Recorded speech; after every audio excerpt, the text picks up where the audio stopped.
बिस्मिल्लाहिर्रहमानिर्रहीम। अस्सलाम वालेकुम student, my name is Asadur Rahman and we are studying about chapter number 9 that is chemical equilibrium. हमने इस चैप्टर के सेकंड लेक्चर में देखा था कि what is reversible reaction and irreversible reaction. हमने इन दोनों की लास्ट लेक्चर में डेफिनेशन पढ़ी, उनकी रिप्रेजेंटेशन पढ़ी, हमने दोनों की एक एक एग्जाम्पल पढ़ी और उनके चंद करैक्टर को क्या किया था, स्टडी किया था। आज हम इसी को आगे लेकर चलेंगे। आज हम स्टडी करेंगे कि जो हमारे पास रिवर्सिबल और इरिवर्सिबल रिएक्शन है, हम उनको एक्सप्लेन करेंगे with the help of few example, Chand example की मदद से उसे एक्सप्लेन करेंगे, ठीक है। और आज के लेक्चर में हम सिर्फ और सिर्फ रिवर्सिबल रिएक्शन को एक एग्जाम्पल की मदद से क्या करेंगे, एक्सप्लेन करेंगे। अब रिवर्सिबल रिएक्शन क्या होते हैं? आपने लास्ट लेक्चर में कहा था कि वो रिएक्शन जिसमें आपके प्रोडक्ट दोबारा से मिलकर पहले वाली चीज़ यानी रिएक्टेंट बना देते हैं, तो उस रिएक्शन को नाम क्या देते हैं, रिवर्सिबल रिएक्शन, ठीक है। आज हम इसको समझने के लिए एक रिएक्शन लेते हैं। सपोज करते हैं मैं रिएक्शन लेता हूँ बिटवीन हाइड्रोजन एंड आयोडीन, ठीक है। अगर हम आयोडीन हाइड्रोजन को लें तो जो हाइड्रोजन है ये आपको पता है ये गैस स्टेट में एग्जिस्ट करती है और it is a colourless gas, इसका कोई कलर नहीं होता। जबकि जो आयोडीन है यहाँ पर हमने सॉलिड फॉर्म में नहीं लेनी बल्कि उसको किस फॉर्म में लेना, वेपर्स फॉर्म में। तो जब हम आयोडीन को वेपर फॉर्म में लेते हैं तो इसका कलर क्या आता है हमारे पास है, पर्पल। तो हमने स्टार्ट पे दो सबस्टांस लिए, एक हाइड्रोजन और दूसरा हमने क्या लिया, आयोडीन वेपर।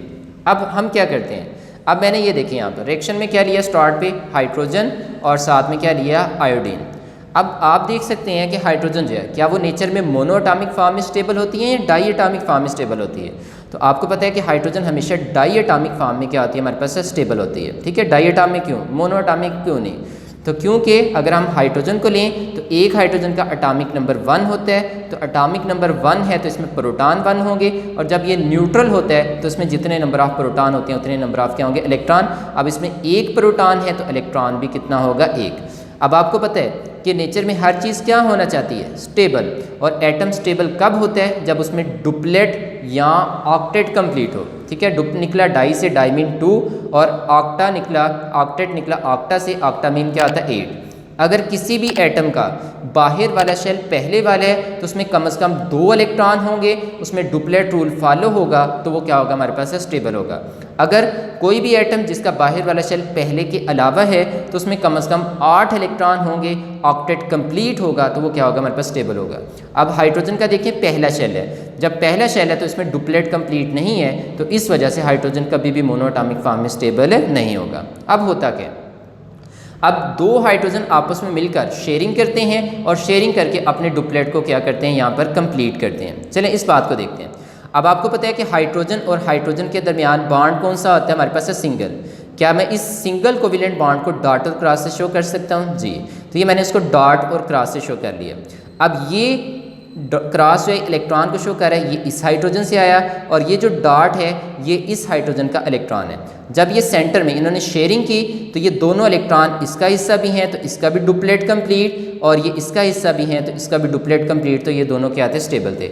इस वजह से हाइड्रोजन हमारे पास नेचर में डाई एटॉमिक फॉर्म में क्या होती है, हमारे पास स्टेबल होती है। ये नेचर में H2 की फॉर्म में क्या करती है, एग्जिस्ट करती है।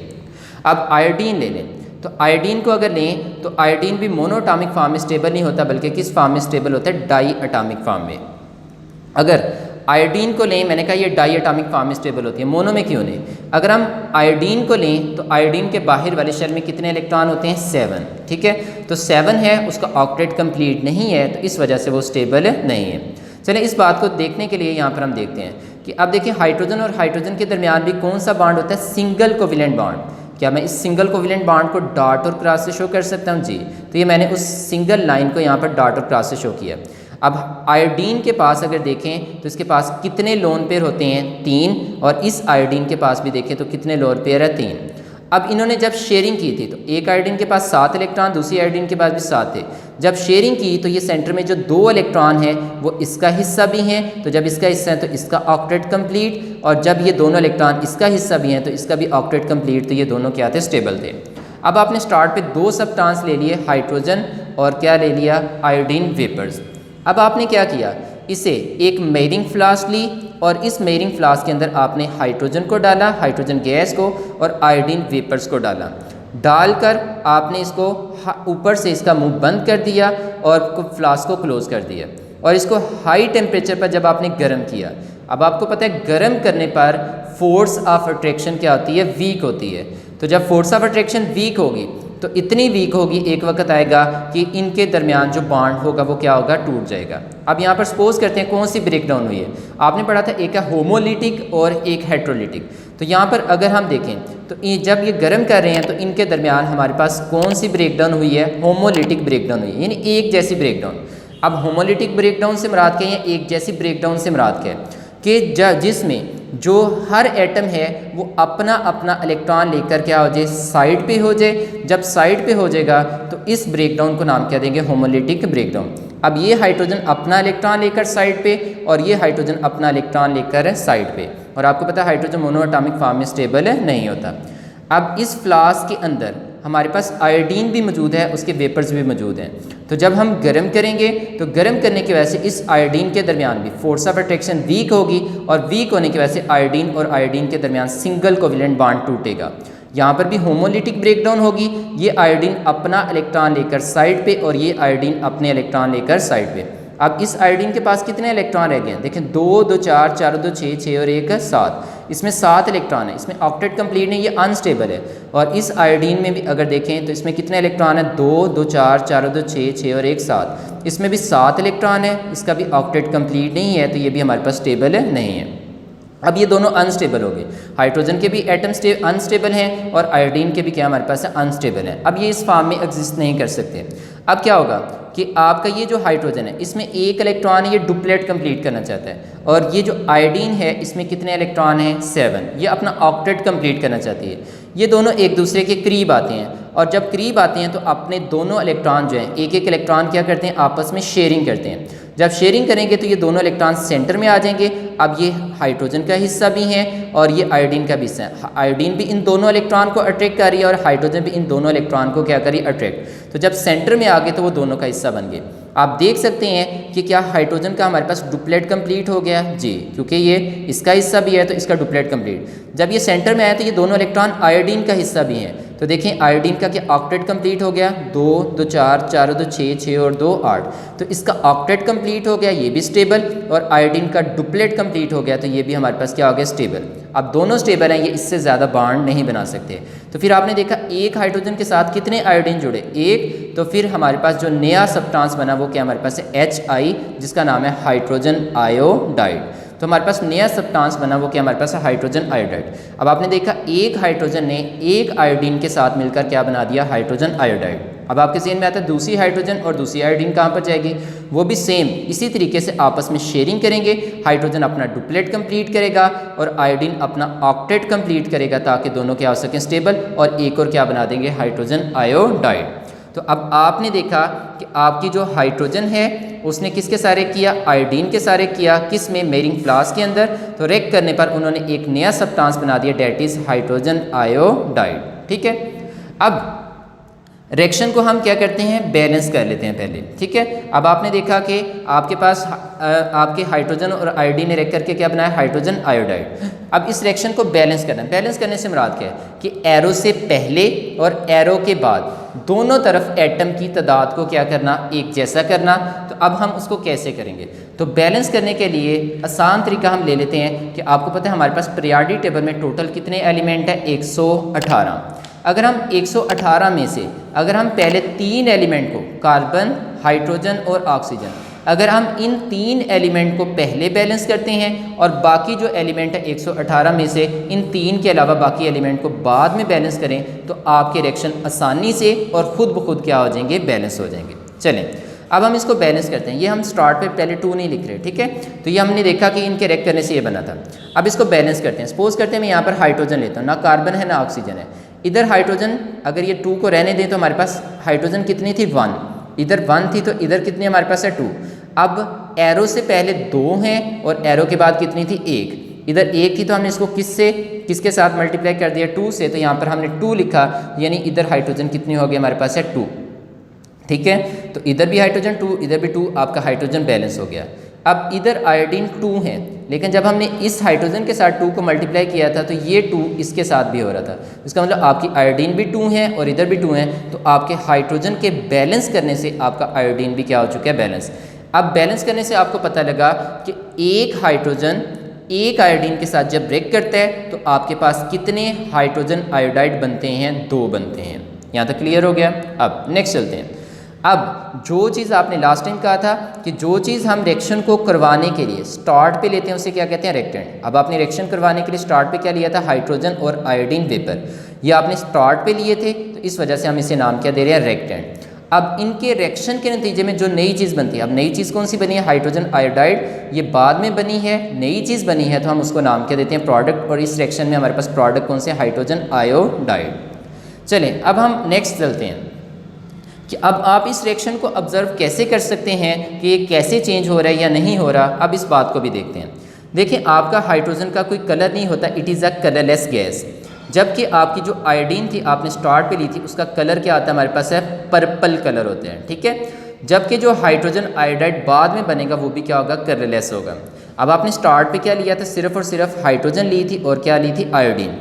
अब आयोडीन होने की वजह से आपको इस फ्लास्क के अंदर क्या नज़र आ रहा था, पर्पल कलर नज़र आ रहा था। जब इन्होंने आपस में रेक करके हमारे पास क्या बनाया, हाइड्रोजन आयोडाइड, तो आपके कुछ आयोडीन जो हैं वो हाइड्रोजन के सारे करके कलरलेस सब्सटेंस यानी हाइड्रोजन आयोडाइड बनाने में हिस्सा लेना शुरू कर दिया। तो जब आपके कुछ आयोडीन के मालिक्यूल हाइड्रोजन के सारे करके हाइड्रोजन आयोडाइड बना रहे हैं, तो आपके आयोडीन की मिकदार क्या होती जाएगी, कम होती जाएगी। जब कम होती जाएगी तो आपका पर्पल कलर पहले की निस्बत इसमें क्या होगा, कम होगा। अगर आपको इसमें पर्पल कलर कम होता नज़र आता है तो इसका मतलब है कि आपका रिएक्शन जो है वो होना शुरू हो गया है, आपका रिएक्शन आगे बढ़ना शुरू कर दिया है, ठीक है। तो ये आपके पास हो गया। अब हमने एक स्टेप में देखा कि आपके हाइड्रोजन और आयोडीन ने मिलकर क्या बनाया, हाइड्रोजन आयोडाइड, और अगर उसका पर्पल कलर कम हो रहा है तो आप कहेंगे कि हमारा रिएक्शन क्या हो चुका है, स्टार्ट हो चुका है। चलिए नेक्स्ट चलते हैं। अगर मैं इस रिएक्शन के उलट कर लूँ, अगर मैं इस मेयरिंग फ्लास्क में, ठीक है, हाइड्रोजन और आयोडीन स्टार्ट पे नहीं लेता बल्कि स्टार्ट पे क्या लेता हूँ, हाइड्रोजन आयोडाइड। ये 2 को रहने देते हैं, हमारे पास हाइड्रोजन आयोडाइड मैंने स्टार्ट पे लिया। अब मैंने ये स्टार्ट पे लिया तो मैं इसको क्या कहूँगा, रिएक्टेंट। अब जब इसमें डालूंगा और डालकर इसको हाई टेम्परेचर पर गर्म करूंगा क्लोज फ्लास्क के अंदर, तो जब गर्म करूंगा तो गर्म करने पर हाइड्रोजन आयोडाइड का भी बॉन्ड दोबारा से क्या करेगा, टूट जाएगा। ये आयोडीन अपने 7 इलेक्ट्रॉन लेकर साइड पे, ये हाइड्रोजन अपना 1 इलेक्ट्रॉन लेकर साइड पे। अब इसी तरीके से एक और हाइड्रोजन आयोडाइड टूटेगा, उससे भी एक और आयोडीन रिलीज होगी और एक और हाइड्रोजन, तो दोबारा से 2 हाइड्रोजन मिलकर क्या बना देंगे, H2, और दोबारा से 2 आयोडीन के एटम मिलकर क्या बना देंगे, I2।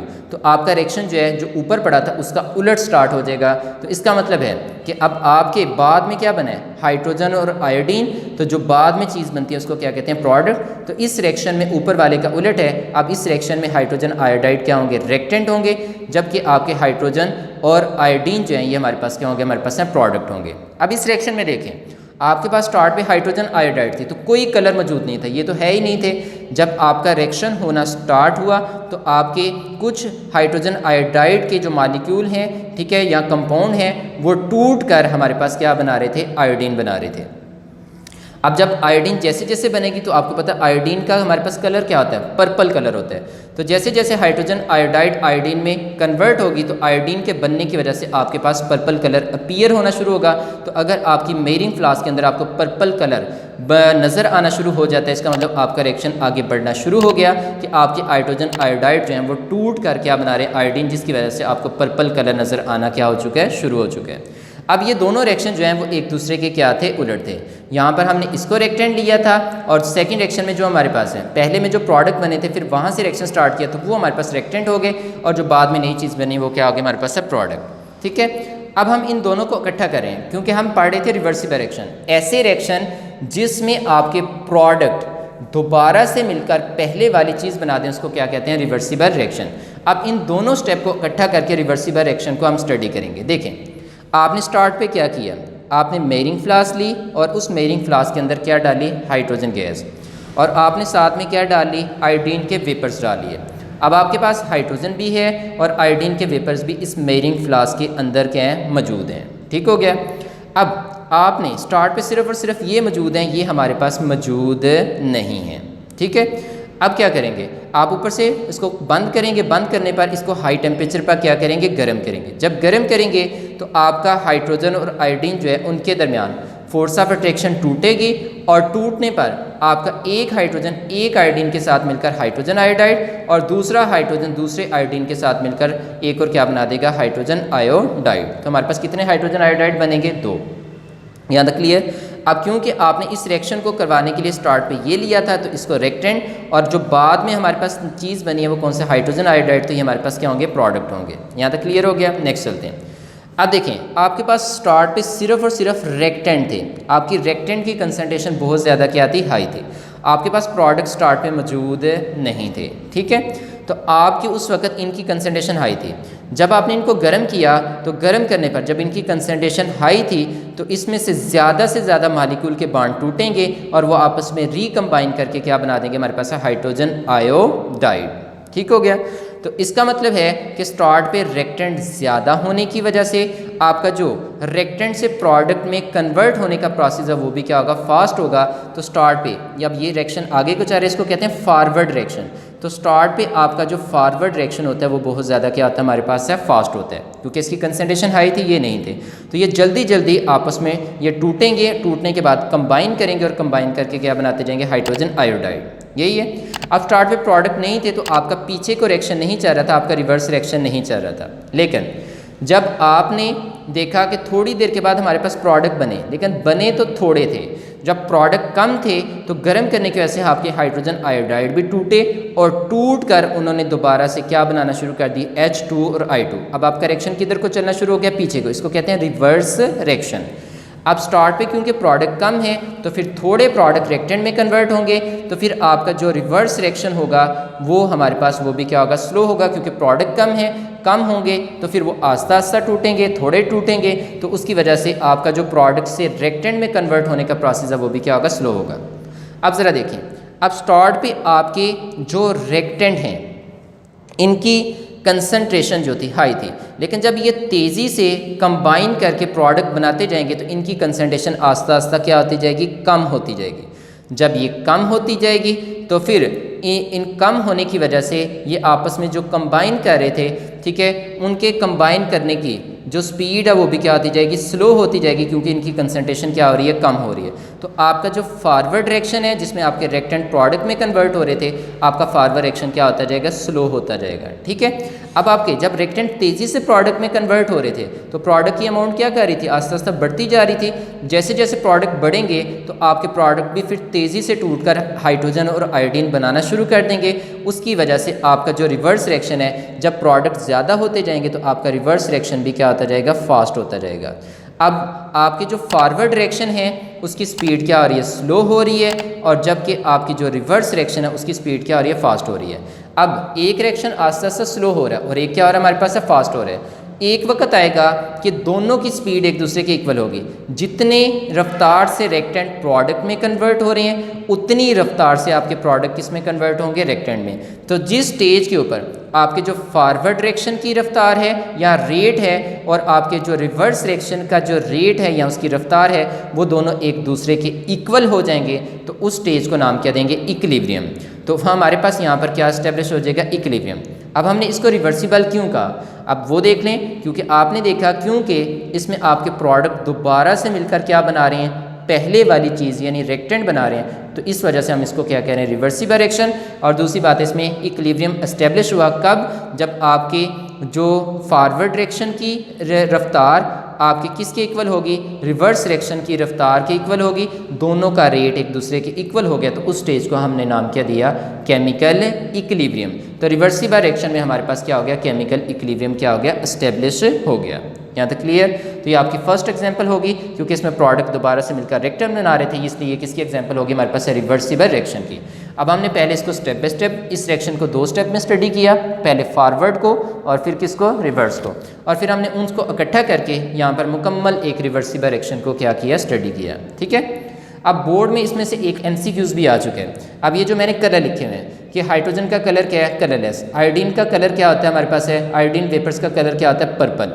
जबकि हाइड्रोजन आयोडाइड का कलर क्या आता है, कलरलेस। तो बोर्ड में MCQs के तौर पर ये आया था कि the colour of hydrogen iodide is, तो वो क्या होता है हमारे पास है, कलरलेस। तो ये आपका बोर्ड का MCQs है, इसलिए आप इसको MCQs के तौर पर भी देख लें और एग्जाम्पल के तौर पर भी देख लें। अब आपने बुक से देख लें, अब यहाँ से लेकर आपने यहाँ तक ये डायग्राम तक आपने पहली एग्जांपल स्टडी कर ली है। आप इसे पढ़ के देख लें, अगर कोई चीज़ ना समझ आए तो आप पूछ लें। लेकिन इसके स्टार्ट पे देखें, उसने कहा है let us discuss a reaction between hydrogen and iodine. अब उसने कहा चलें आए हम डिस्कस करते हैं, तो आप लेट अस डिस्कस को रहने दें, ठीक है। आप यहाँ पर यूँ कर लें, वी टेक अ रिएक्शन, ठीक है। अ रिएक्शन से पहले क्या लिख लें, वी टेक, तो we take a reaction between hydrogen and iodine, और यहाँ से स्टार्ट करें और आप ये डायग्राम तक देखें तो ये आपकी क्या होगी, एग्जाम्पल होगी, ठीक है।